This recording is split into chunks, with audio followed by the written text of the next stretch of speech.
Ang masakit kasi niyan, butt-in ko lang agad, yung sa family relationship.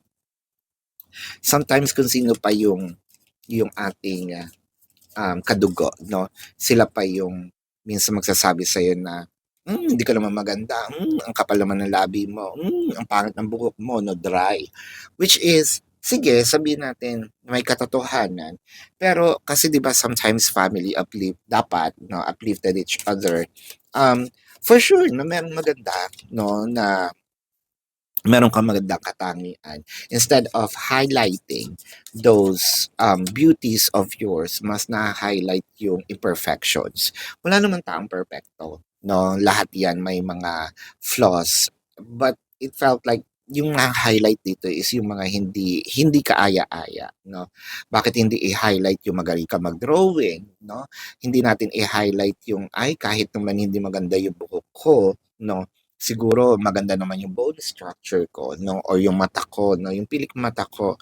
I feel like when it comes to relationship naman, romantic, parang, ay naku, ang taba-taba mo naman, no, or tumaba ka na, mukha ka ng losyang, no, or wala namang ibang especially ito yung mga um, manipulative, no, yung mga narcissist persons na linyahan, yung walang ibang magmamahal sa'yo, walang ibang taong magtiyatiyaga, no, sa iyo kung hindi ako lang. So, magpasalamat kang nandito ako.